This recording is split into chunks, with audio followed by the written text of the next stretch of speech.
Maka kalau kita mau mencintai seseorang, kita harus punya stok maaf yang tidak ada habisnya.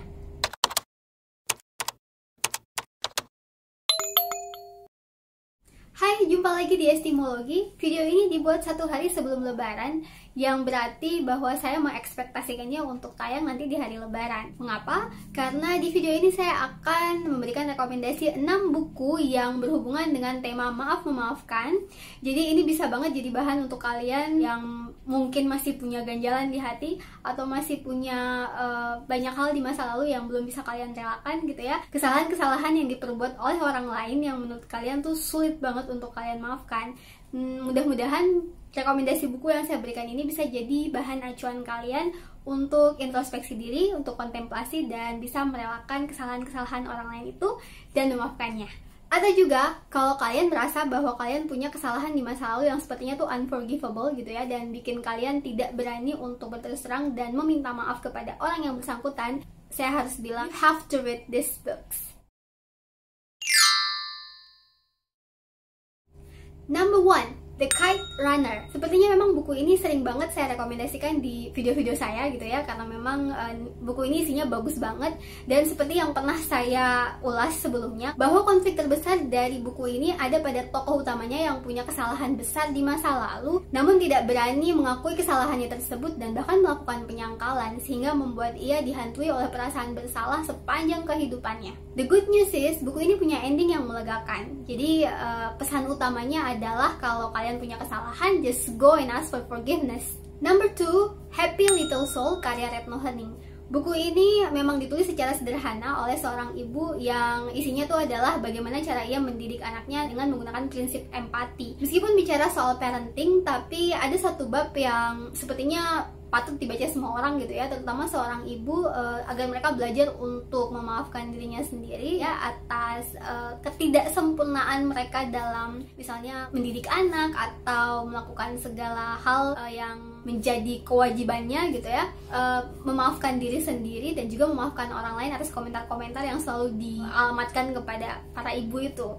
Dari si kecil Kirana, anaknya Ibu Retno Hening yang menulis buku ini, kita juga bisa belajar untuk memaafkan dengan kesungguhan ya, dengan ketulusan, dengan kepolosan seperti polosnya anak-anak ya, tidak manipulatif. Jadi tidak sengaja memanfaatkan kebesaran hati orang lain untuk memaafkan kita gitu. Sorry, bird, sorry.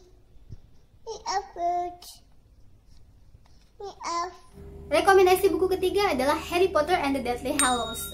Kalau kalian yang belum tahu, Harry Potter adalah serial buku yang mengisahkan tentang seorang anak dan teman-temannya yang mencoba untuk membebaskan dunia sihir dari seorang pangeran kejahatan gitu ya, yang bernama Lord Voldemort. Ini adalah seri ke-7 dan juga merupakan seri terakhir dari Harry Potter, di mana Harry akan mengungkap segala misteri yang berkaitan dengan kehidupannya selama ini. Di akhir cerita, Harry akan dihadapkan dengan fakta bahwa ia telah salah menilai orang-orang selama ini gitu. Orang-orang yang ia anggap jahat ternyata merupakan pelindungnya, dan ia akhirnya mau berdamai dengan segala teror yang selama ini melanda kehidupannya gitu ya, memaafkan diri dan orang lain. So nilai yang bisa kita ambil dari cerita Harry Potter and the Deathly Hallows ini adalah bahwa tidak selamanya orang-orang yang kita anggap salah dan jahat itu benar-benar salah dan jahat. Mungkin saja pandangan kita yang keliru.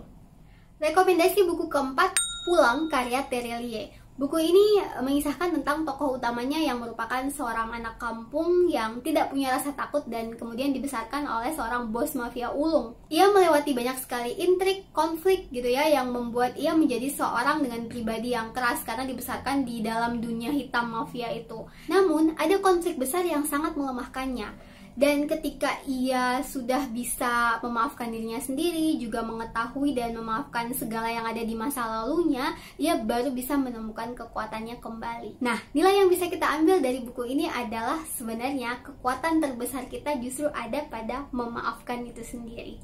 Rekomendasi kelima, yaitu Tifotiare dari Ika Natasha. Di buku ini kita akan dipertemukan dengan kisah suami istri yang sangat saling mencintai, tetapi dalam hari-harinya tidak pernah sepi dari pertengkaran-pertengkaran, dan mereka selalu bisa mengakhiri pertengkaran itu dengan memaafkan dan hati yang legawa. Nah, dari buku ini kita belajar bahwa orang yang paling bisa menyakiti diri kita adalah orang-orang yang kita cintai. Maka kalau kita mau mencintai seseorang, kita harus punya stok maaf yang tidak ada habisnya, karena tidak ada kisah percintaan yang tidak ada pertengkaran di dalamnya. Rekomendasi buku ke-6, Tenggelamnya Kapal Van der Wijk, karya Hamka. Novel klasik ini mengisahkan janji cinta antara tokoh Zainuddin dan tokoh Hayati yang diwarnai oleh sinisme antar suku dan perbedaan kaya dan miskin yang sangat tajam pada masa kolonial. Janji cinta itu harus kandas karena Hayati dijodohkan oleh keluarganya, dan itu membuat Zainuddin menjadi sangat patah hati dan merasa sangat dikhianati oleh Hayati. Singkat cerita, Hayati kemudian meninggal oleh suaminya yang sangat abusive selama pernikahannya gitu. Jadi Hayati sendiri sangat tidak bahagia selama pernikahannya. Setelah meninggalnya suaminya, si Hayati ini meminta maaf kepada Zainuddin. Tapi permintaan maaf itu tidak diterima. Di ending cerita, Zainuddin menyesal karena tidak memaafkan Hayati setelah Hayati menjadi korban dari tenggelamnya kapal Van der Wijk. Nilai penting yang bisa kita ambil dari buku ini adalah maafkanlah kesalahan orang lain selagi kita sempat, sesegera mungkin ya, jangan sampai kita menyesal. Oke, itu tadi 6 rekomendasi buku dari saya. Buku tentang maaf memaafkan yang bisa kamu baca sebagai afirmasi ke diri kamu sendiri tentang betapa berharganya kesempatan dan kemampuan untuk memaafkan. Kalau kamu punya rekomendasi buku lain dengan tema yang sama, bisa kamu taruh di kolom komentar ya. Dan jangan lupa like, share, subscribe, dan aktifkan tombol notifikasi kamu supaya kamu bisa selalu dapat update video-video terbaru yang ada di channel Estimologi.